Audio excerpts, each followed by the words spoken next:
Em alguns dos episódios de 2022, apresentamos cases e boas práticas super interessantes de employer branding, mas ainda não falamos de uma parte fundamental para se ter sucesso no tema, que é saber construir e entregar um bom EVP, um bom Employer Value Proposition, ou proposta de valor clara ao colaborador, né? E para você entender tudo o que é preciso sobre esse tema tão importante para uma estratégia de employer branding suficientemente funcional, no Gestão de Pessoas dessa semana, o programa de entrevistas da The For Sales Company sobre os principais cases, tendências e boas práticas de RH do momento, nós vamos receber a Cecília Salemi, Head de Recursos Humanos da Pernod Ricard, grupo global de vinhos e destilados, que tem mais de 240 marcas premium distribuídas aí em mais de 160 países.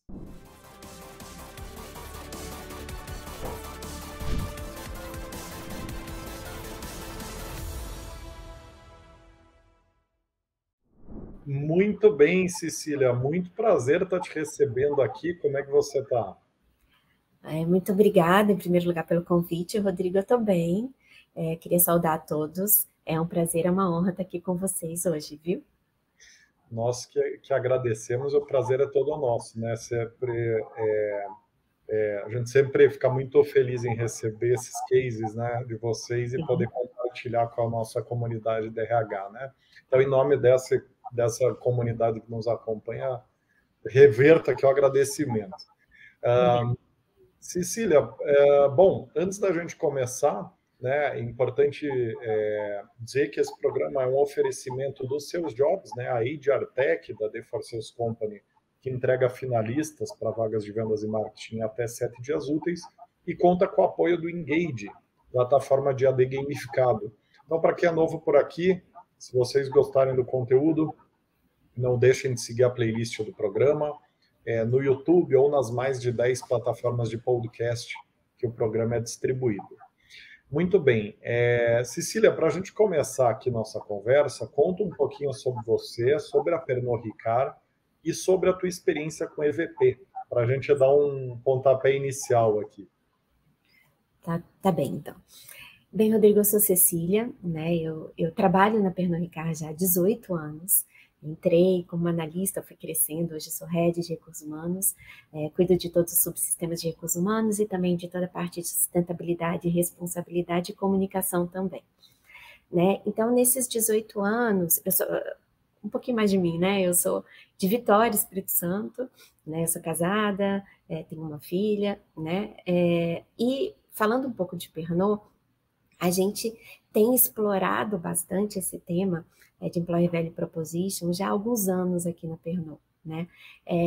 Minimamente há 12, 15 anos, né, que a gente vem falando disso aqui. A Pernod, como você disse, é um grupo global, é uma empresa de destilados e vinhos, é uma empresa que está em mais de 160 países, tem marcas como Chivas, Absolut, Ballantines, Champagne Perrier-Jouët, e marcas locais também. A gente tem o Rum Montilla, Cachaça São Francisco, a Vodka Orloff, né? Então é um grupo que a gente produz essas marcas globais, né, em empresas da própria Pernod Ricard, né, e traz aqui para vender aqui no Brasil e também produz aqui para o mercado local, né.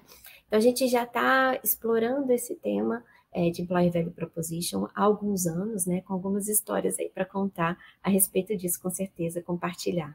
Perfeito, Cecília. Estou muito entusiasmado aqui com nosso tema, que definitivamente, como eu falei ali na abertura, é um tema que é importantíssimo aprender a atuar cada vez melhor, né? Então, para começar a falar dele, eu queria, como nosso público que acompanha o programa tem diferentes níveis de conhecimento em relação ao tema, Sim. eu queria nivelar todo mundo, pedindo para você definir para nós o que é o EVP. E com isso a gente garantir que não vai ter ninguém para trás no pelotão do conhecimento aqui. Não, importante. Employer Value Proposition, falando de uma forma bem resumida, é como se fosse a coleção de qualidades que você gostaria que fossem atribuídas à sua empresa, né? Qualidades estas que vão fazer as pessoas escolherem a sua empresa, né?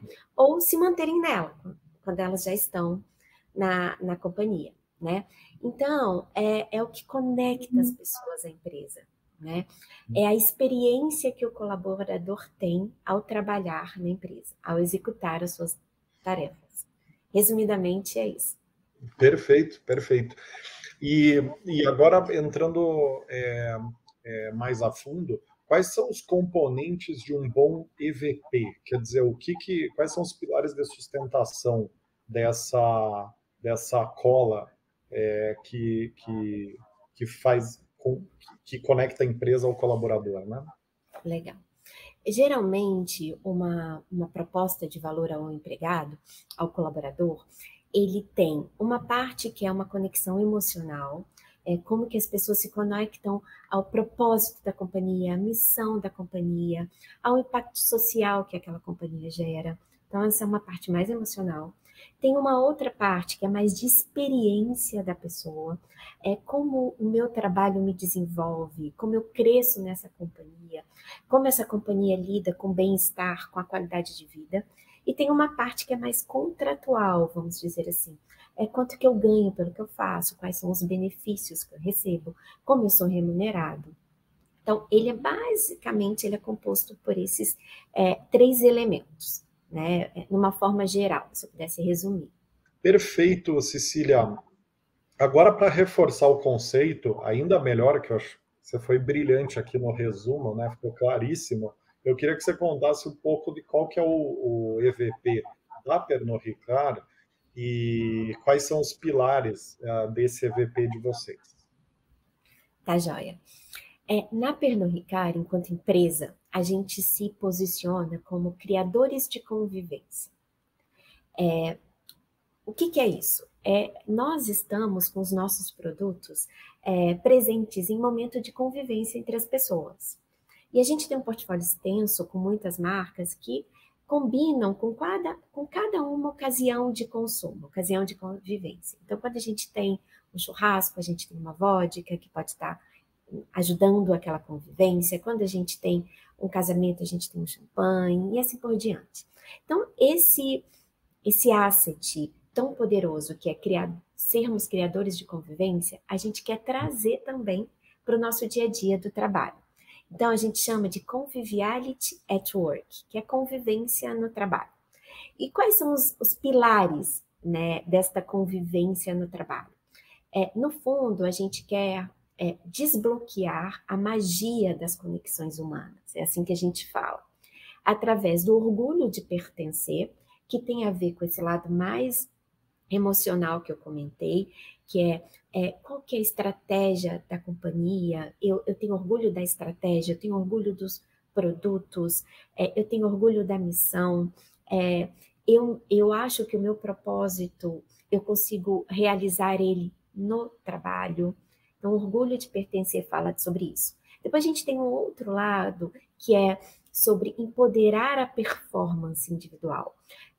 Ser protagonistas dos resultados, que tem a ver com mais do que o trabalho que eu faço, como esse trabalho me desenvolve, como eu desenvolvo competências através do que eu faço, como eu cresço, como eu me torno um profissional melhor, né? Como eu consigo galgar cargos, né, dentro da organização, trazendo no fim do dia uma alta performance, entregando o meu melhor. E tem um outro lado que é sobre cuidar, cuidar um do outro, take care of each other, a gente fala, que é o compromisso pelo cuidado.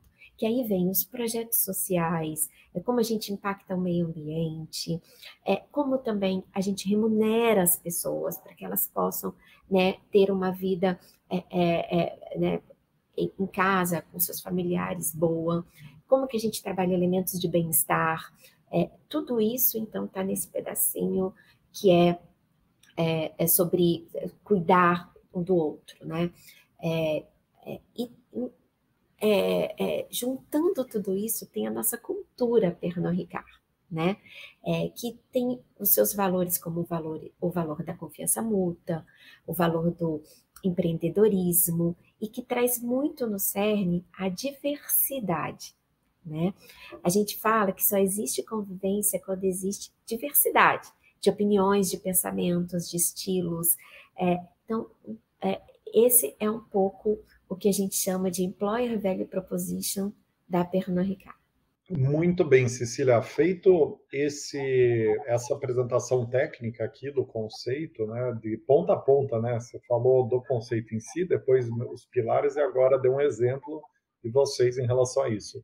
Eu queria agora destrinchar o case, tanto do ponto de vista de construção, como foi o processo de construção do EVP, quanto da implantação e hoje da governança disso, né? Mas para começar essa conversa, eu preciso perguntar para você se a construção do EVP, você participou da construção, quer dizer, posso dar um mergulho na construção aqui também? Como que foi tua atuação no tema? A construção, ela foi mais no nível global, Rodrigo, do que no nível local. O que a gente faz aqui é a implementação, né, do Employer Value Proposition, tropicalizando alguns elementos que a gente acha que combinam mais com a nossa cultura do país, vamos dizer assim. Mas no fim do dia, são poucas as coisas que a gente tropicalizou, né? Porque são elementos muito inspiracionais, né? E presentes, na verdade, quando a gente tem essa diversidade, né, de pessoas em cada país. Como que foi, do teu ponto de vista, essa construção do EVP, né? Conta um pouco de como que foi a atuação dessas localidades na construção, de que forma que o processo caminhou na etapa de planejamento, construção, como que foi esse processo do teu ponto de vista, né? Sim. Então, como eu disse a você, a gente já tem uma jornada longa aí de 12 anos nessa história, mais ou menos. Em 2011, pela primeira vez, a gente teve uma pesquisa de clima global com um olhar focado em fatores de engajamento, o que engaja o colaborador à companhia. Então, a gente foi vendo que os valores, a estratégia organizacional, a liderança, o orgulho de pertencer, os projetos sociais, toda a nossa plataforma de consumo responsável eram os principais elementos trazidos nessa pesquisa. E aí, então, a gente foi desenhando a nossa estratégia de Employer Value Proposition para alavancar esses elementos e alavancar esse tipo de experiência que o nosso colaborador quer ter, que valoriza mais, que é mais satisfatória, para que ele pudesse ter, na experiência do trabalho, uma experiência satisfatória para ele. Bom, Cecília, e você deu um panorama, já que respondeu a minha próxima pergunta, que é sobre essa forma de construção do EVP, como que vocês fizeram para estar alinhado à estratégia e cultura da empresa, né?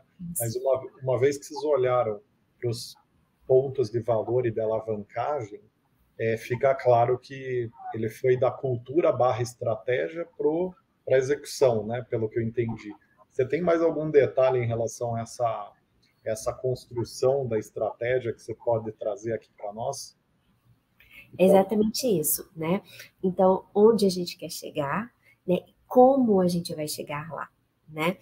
E o que a gente fez globalmente foi deixar tudo isso muito claro, criar guias de orientação, principalmente à liderança e ao RH, que são os atores, né, que têm mais ligação com o fortalecimento de um Employer Value Proposition. Né, porque são as pessoas que contratam, são as pessoas que desenvolvem, são as pessoas que dão o encarreiramento dentro da organização, né? São as pessoas que cuidam do clima, são muito impactantes no clima organizacional. Então, a gente envolveu essa liderança para que a gente pudesse ter a garantia que essa liderança ia comunicar todos esses elementos do Employer Value Proposition de forma muito forte para as pessoas, para que elas pudessem sentir isso na pele, trabalhando na Pernod Ricard. Perfeito. E agora, em relação à tropicalização, você falou ali no começo que não necessitou adaptar tanto o EVP para as regiões, né? Teve algum tipo de adaptação? Porque eu acho que é uma pergunta que com certeza bastante gente que trabalha em multinacionais deve estar se fazendo, né? Quer dizer, teve que ter algum tipo de adequação, e se sim, qual foram as nuances que foram ajustadas no EVP? Sim. A gente teve um cuidado muito forte com uma adaptação do wording, né, das palavras, né, da forma como estavam escritas, né, em inglês, em francês, a empresa é francesa, né, e sempre geralmente comunica tudo em inglês ou francês, para a gente trazer palavras que fossem fortes para a nossa cultura organizacional, expressões que fossem fortes, e avaliar muito se alguma expressão, quando a gente fala da linguagem, da língua portuguesa, possa dar um viés é, de algum de alguma forma preconceituoso contra a diversidade e isso tudo. Então, nós adaptamos algumas expressões e facilitamos um pouco o entendimento dos elementos do Employer Value Proposition para que a liderança pudesse realmente atuar sobre, né? Então, basicamente foi nessa questão de adaptação, de comunicação, de adaptação de linguagem, e o que a gente fez foi colocar uma campanha, né, de comunicação integrada ao trabalho que a gente faz de cultura, que a gente chama de Somos Convivialistas, para poder garantir que todo esse tema, esses elementos do Employer Value Proposition, esses elementos que se conectam totalmente com a cultura organizacional, pudessem ter uma agenda na organização, né? Pudessem passear pela organização de forma organizada, estruturada, né? Que a gente tivesse o tempo todo falando para as pessoas de uma forma uníssona, né? Tanto no escritório de São Paulo, quanto quem está no time de vendas, quanto quem está nas fábricas, pudesse receber a mensagem de forma igual, né? Então, o que a gente trabalhou foi aspectos de comunicação, tanto de linguagem, quanto realmente de um plano de comunicação integrada à cultura, para que a gente pudesse fazer tudo ganhar vida, né? E realmente ganhou, viu, Rodrigo? Hoje, quando a gente vê, por exemplo, os resultados da nossa pesquisa, que mede o engajamento anual da Pernod Ricard, a gente tem índices aqui no Brasil de 88, 90, 92 de engajamento organizacional, que são maravilhosos, né? E são, inclusive, maiores quando a gente compara com a maioria das empresas. Quando a gente faz uma pesquisa de engajamento, a gente compara com o mercado, né? Então, a gente percebe que o elemento da cultura e todos esses fatores que melhoram a experiência do colaborador no trabalho, eles estão presentes, as pessoas sentem, conseguem vivenciar e valorizam. Legal, legal. É importante, né, esse parênteses que você colocou do engajamento, né, porque no final do dia o EVP ele está diretamente, a gente vai falar de indicador daqui a pouco, né, sobre monitoramento do EVP, mas além dos outros objetivos, acho que um dos grandes objetivos é gerar o engajamento partindo de uma sincronia, de uma sintonia melhor, né? Quer dizer, a empresa entrega isso, o colaborador quer isso, há uma sincronia mais forte, há um engajamento mais forte. Então, é bastante interessante teu ponto. Eu queria finalizar essa primeira parte aqui sobre construção do case, do EVP, nesse caso, especificamente na importação, né, do conceito, né, falando sobre o pilar salário, né, que é um pilar que, na prática, ele representa um papel bastante importante, né, na experiência da pessoa. Conta um pouquinho de como que ficou a atuação de vocês nesse elemento do EVP. Não, você tem toda a razão, é um pilar de extrema importância, né? O que a gente se posiciona na Pernod de forma a sermos competitivos com o mercado, né? Então, tanto olhando o salário que a pessoa recebe, mas muito mais o pacote de benefícios, né? O total da remuneração, né? Com todos os elementos que compõem uma remuneração, o salário, o seu bônus, a forma como você é remunerado pela sua performance, a forma como você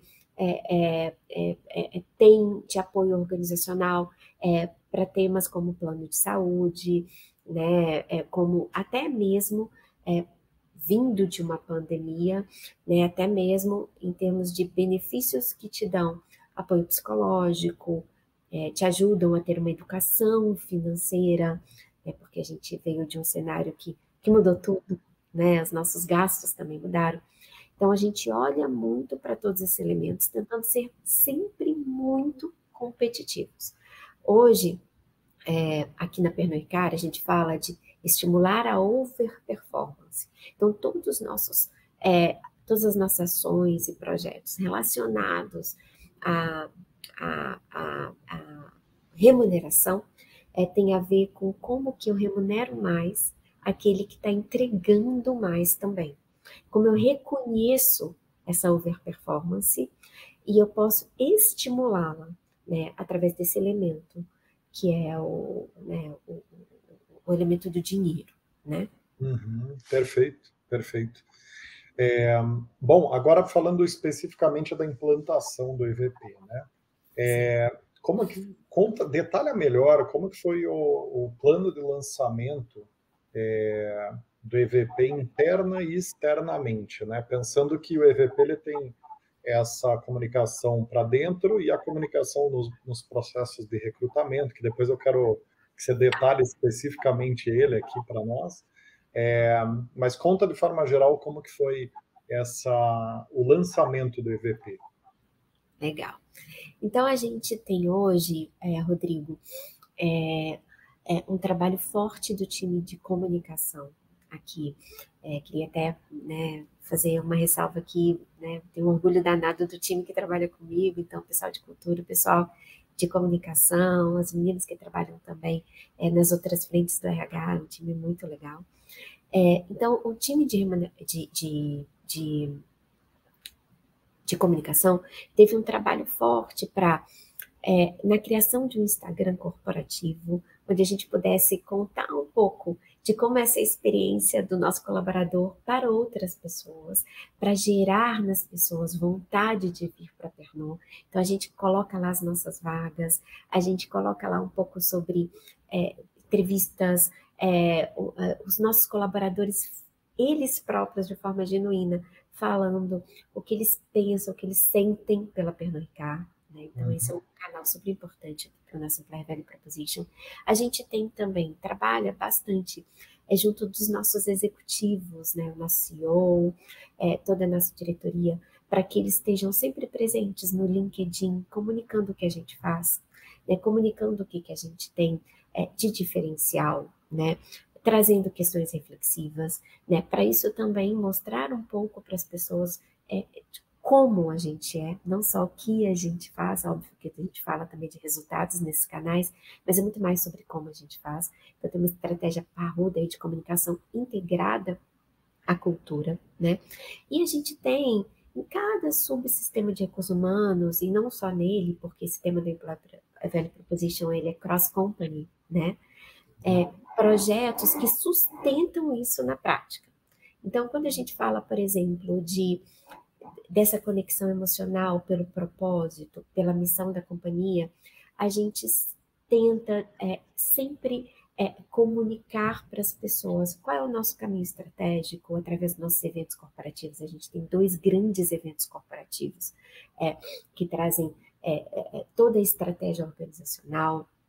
A gente tem muito forte o trabalho e a divulgação dos nossos projetos sociais, que tem a ver com a nossa plataforma global, que chama Good Times from a Good Place, né, que traz toda essa parte de sustentabilidade e responsabilidade, tanto de environment como também para comunidades.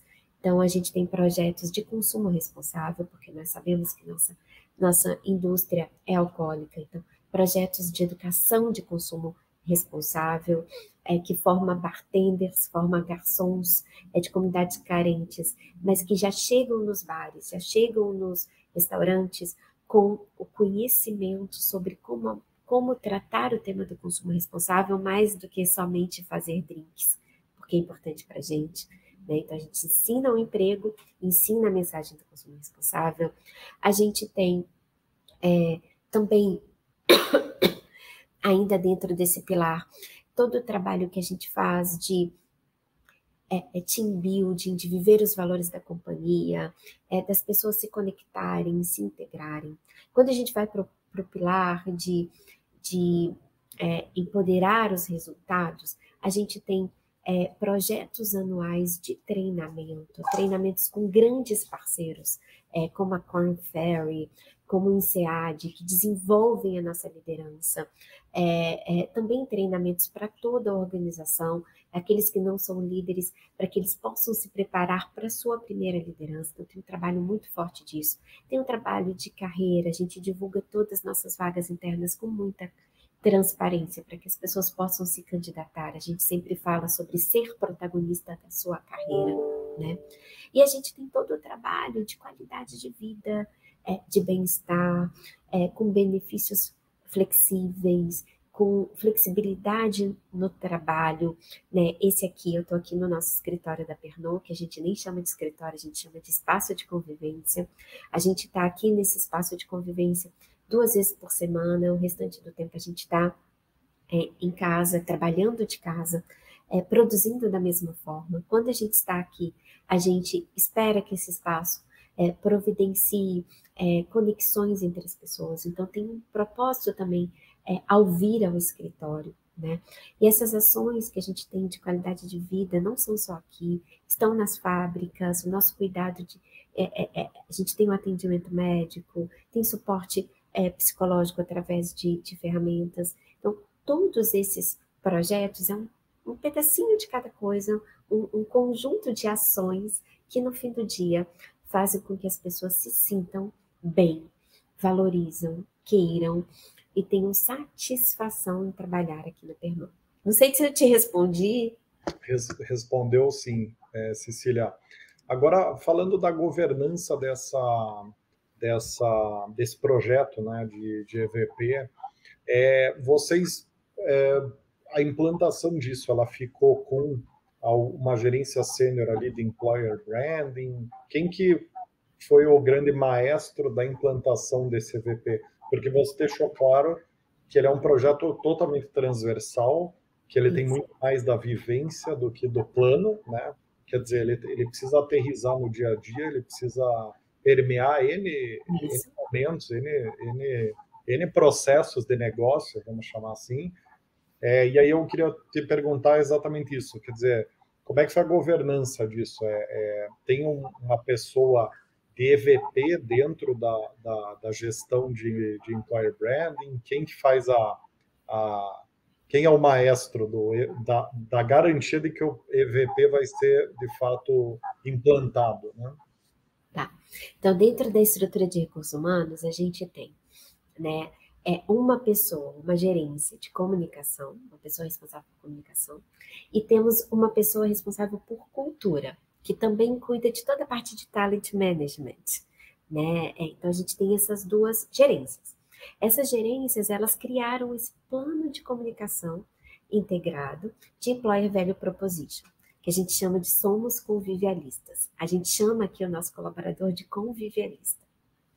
E a execução desse plano, ele é feito através das business partners, que são as gerentes coordenadoras que atendem as áreas, né, como RH atendem as áreas, né, e também com muita conexão com o time de especialistas em remuneração, em benefícios, né, porque o trabalho de Employer Value Proposition, ele engloba tudo. Então, ele é mais pensado por essas duas cadeiras, a cadeira de comunicação, a cadeira de talent e cultura, executado pelas business partners e com ali um trabalho muito forte em conjunto com os especialistas em remuneração e também os especialistas em SNR, né, que é toda parte de sustentabilidade e rentabilidade, para poder dar essa visão, esse panorama geral. Muito interessante, né? Quer dizer, uma força-tarefa realmente para implantar o EVP, porque ele é totalmente transversal, então você tem N agentes ali precisando dar contribuições, né? E a E liderança dando vida, né? maravilha, Cecília. Agora dando um zoom na parte de gestão, de governança, implantação também é governança e gestão, né? Mas agora falando do dia a dia, de alguns pedaços do desdobramento do EVP, que são críticos, e também de indicadores, né? Mas começando pelo começo, conta um pouco de como que foi o desdobramento, a gestão do EVP no processo de recrutamento e seleção, ou seja, quais são as implantações, quais foram as implantações que vocês fizeram nas interfaces de recrutamento e seleção para reforço do EVP, como que vocês fazem para garantir que esse EVP esteja claro e cristalino ao longo da esteira de recrutamento e seleção? Conta um pouco, dá um zoom para nós nessa etapa tão crítica aí para o sucesso com o EVP, né? Você tem toda a razão. Essa parte de recrutamento ela é muito fundamental para um processo de Employee Value Proposition. Então, a gente sempre diz que a gente quer que o nosso candidato, que ainda não é um colaborador, tenha uma experiência memorável com a Pernod Ricard. Pode ser que ele passe no processo e venha se tornar um colaborador, mas que, se isso não acontecer, que ele tenha um conhecimento e uma experiência positiva com a gente, para que venha eventualmente recomendar, né? E quem sabe, né, se tornar um embaixador da nossa cultura, um embaixador do nosso produto, quando vira um colaborador, né? Então, a gente trabalha sempre com cuidado na abordagem, com cuidado na forma como a gente faz as entrevistas, contacta essa pessoa, né? E depois, quando a pessoa já entrou, como que a gente faz todo o onboarding dela na organização, né?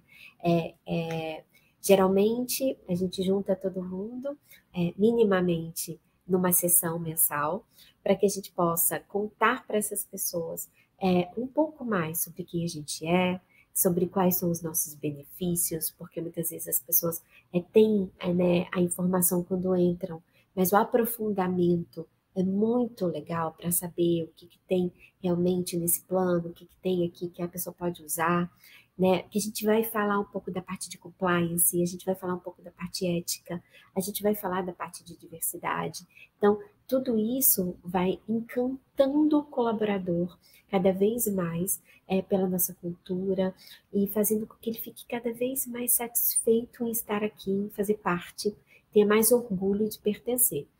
A gente também tem um elemento que a gente trabalha muito dentro do recrutamento, que é todo o nosso recrutamento é mandatório que os candidatos que venham a ser apresentados pelas consultorias, enfim, sempre sejam diversos, né? Que a gente tenha mulheres, homens, uma diversidade racial, para que a gente possa garantir que a gente vai ter aqui dentro da companhia essa representatividade do nosso consumidor. E porque a gente garantir que a gente possa realmente ter uma empresa diversa. Então, isso também é bastante importante quando a gente fala de recrutamento, Employee Value Proposition, essa parte toda de diversidade. Como eu disse, não existe convivência, e convivência para a gente aqui é parte do nosso negócio, sem diversidade. Então, é importante a gente ir por esse caminho. Perfeito. E, Cecília, um outro elemento importante, né, da gestão do dia a dia do EVP é a questão do treinamento e desenvolvimento, né? Isso. Conta um pouquinho de como que é feita a gestão, a aterrissagem do EVP nessa agenda. Perfeito. Então, hoje a gente tem uma área dentro do nosso recursos humanos que olha para toda essa parte de desenvolvimento, ela é atrelada a toda a parte de desenvolvimento de talentos, é atrelada a toda a parte de cultura e é atrelada a toda a nossa parte do ciclo de gestão de desempenho na organização. Então, hoje eu vou te falar do que a gente tem feito de forma mais recente. Todas as pessoas que ainda não são líderes na organização, a gente vem treinando para que estejam aptos a assumirem posições de liderança quando as oportunidades aparecerem. Então, a gente tem um projeto chamado NOW, que fala sobre carreira, primeira liderança, os desafios, como conversas de carreira com o meu gestor, como eu defino os meus próximos passos de carreira, e o que é ser líder, né? Então, antes de ser, a gente prepara a pessoa para ser. O nosso middle management, a gente trabalha muito forte atributos de liderança agile, líder agile. O que é o líder do momento, né? Testar, aprender, escutar, prototipar, tudo isso a gente trabalha com o nosso middle management. Com a nossa liderança mais sênior, a gente vem tendo conversas de desenvolvimento sobre gerenciamento de estresse, gerenciamento de qualidade de vida, que é um pouco mais profundo ainda dos elementos mais comuns que o líder, né, trata. Né? Então, não é só sobre desenvolver competências, mas também como que a gente cuida do bem-estar, gerencia o estresse dos nossos times. Né? Então, a gente tem para isso parceiros externos, como eu comentei, a Korn Ferry, que é uma consultoria super reconhecida de desenvolvimento organizacional. A gente tem o INSEAD, tanto a Korn Ferry quanto o INSEAD são parceiros tanto locais quanto globais da companhia.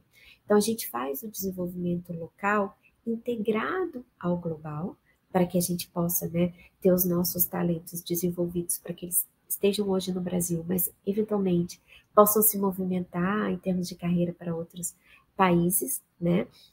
E sempre integrado às nossas competências, nosso skill set global, que também é local, aos nossos etapas do processo de gestão, né? Integrando tudo isso, tá?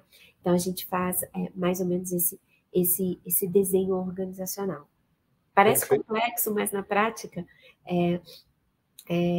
entender o que as pessoas precisam e proporcionar o desenvolvimento que as pessoas precisam, né? E que a gente tem aí formas de buscar esses dados através dos nossos processos. Bacana, bacana.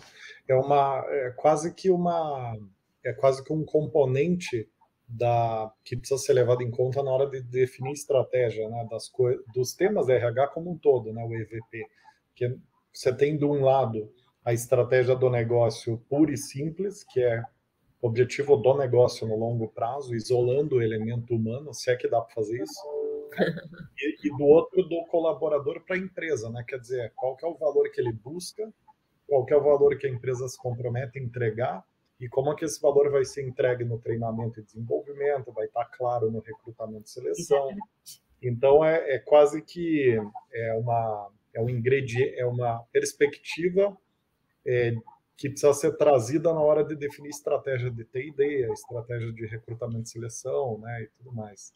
Exatamente. E Cecília, agora falando do último tópico aqui em relação à gestão, antes da minha última pergunta, que é sobre conteúdos que você recomenda sobre o tema. Eu queria que você falasse um pouco de como vocês têm medido o sucesso da implantação do EVP. Você deu uma palhinha ali sobre engajamento, imagino que deva estar dentro do bolo ali, mas conta um pouco desse panorama, desse painel de comando sobre esse sucesso com o EVP, né? Exatamente. Não, a gente tem o nosso principal indicador de engajamento é a nossa pesquisa de clima anual, né? Então lá você tem perguntas relacionadas a todos os elementos de Employer Value Proposition. O quanto as pessoas têm orgulho de pertencer, o quanto a liderança tem feito o seu papel, o quanto as pessoas se sentem se desenvolvendo na organização, o quanto que as pessoas entendem que a organização gerencia os aspectos de qualidade de vida e bem-estar, como eu disse, que é um fator importante que hoje a gente está explorando junto com a alta liderança. Tudo isso tem uma forma de se mensurar numérica, com dados específicos, a gente consegue olhar populações, obviamente é tudo muito confidencial, né, o que vem dessas pesquisas, mas a gente consegue fazer recortes para ter dados que nos dizem se a gente está no caminho ou se a gente precisa movimentar a jornada, né? O mais importante é isso, olhar para esses dados, esses números, esses KPIs, e entender, estamos no caminho, sim, não, qual a oportunidade que a gente tem de fazer mais e melhor, né? Então, basicamente, a gente comanda desta forma. E tem dado certo, viu, Rodrigo? São dados muito confiáveis. A participação das pessoas na pesquisa de clima é mais do que 88%, é Ah, 90%. Então, quer dizer, é uma resposta verídica da organização. A gente está realmente ouvindo a voz do colaborador. Como a gente tem essa pesquisa anual, a gente não precisa ter outras ferramentas de medição. tá. Ela já é confiável. Então, a pesquisa de engajamento ela é a estrela guia, né, o Isso, norte, e aí dentro delas tem pedaços relativos ao EVP, a cada aspecto do EVP, né? isso, E aí, exatamente. vocês têm vocês trabalham também com o Pulse Check aí na Pernod? E se sim, Isso, e se isso. sim, ele tem alguma coisa de EVP dentro do Pulse Check? Sim, hoje a gente tem duas pesquisas. Quando eu estou falando de forma mais genérica, essas pesquisas de engajamento, elas são duas, na verdade. Uma anual e outra que tem uma periodicidade um pouco diferente, mas são duas. Uma que a gente chama de ICEI, que mede esse engajamento de forma mais genérica, e uma Hum. outra que a gente chama de Pulse, que Uhum. mede mais refinadamente esses elementos de bem-estar, de estresse, de qualidade de vida, segurança psicológica, que são muito importantes, né? Então a Uhum. gente acaba conseguindo ter aí uma visão bastante aprofundada, né?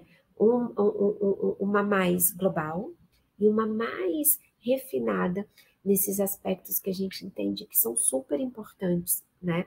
É, de mais relativos à qualidade, gerenciamento de estresse, essa parte toda psicológica do nosso colaborador. Então, a gente tem essas duas guias aí de medição. Uhum. Perfeito, perfeito. Tá claríssimo aqui essa correlação do EVP com engajamento e da necessidade de desdobrar dentro da pesquisa de engajamento esses pedaços, são os pilares do EVP lá dentro, para ver se está entregando o valor que é proposto, né? Cecília, para finalizar, para quem está nos acompanhando e quer virar avançado em EVP, acho que você já deixou, quem não conhecia, você já levou para um nível intermediário em EVP. Foi muito boa. Acho que você traduziu muito bem o conceito e os desdobramentos. Então, adorei o papo e acho que vai ter muita gente que vai ser ajudada por você com esse papo. Para melhorar ainda mais esse output de valor, qual o conteúdo que você considera indispensável para quem quer dominar a fundo o EVP? Não, super legal. Em primeiro lugar, Rodrigo, eu quero te agradecer, foi uma experiência ótima. E também me colocar à disposição de, eventualmente, alguém que tenha ouvido e tenha ficado curioso, deixa eu entender mais desse elemento, ou entender um pouco mais dos desafios, porque a gente conta que a história é bonita, mas óbvio que teve os desafios, aprendizagens, as mudanças de plano, né? Então, eu me coloco aqui à disposição para poder conversar mais com essas pessoas. Em termos de leitura, o que está na minha cabeceira hoje é um livro chamado A Organização Sem Medo. É uma publicação da Harvard Business School, que é bem interessante, que fala um pouco sobre segurança psicológica, fala sobre muito do que a gente falou aqui, né? E tem um livro que também eu gosto muito, chama Liderando com Empatia, que é de uma pessoa uma líder mulher muito aspiracional, inspiradora, é a primeira-ministra da Nova Zelândia, não sei se você conhece um pouquinho da história dela.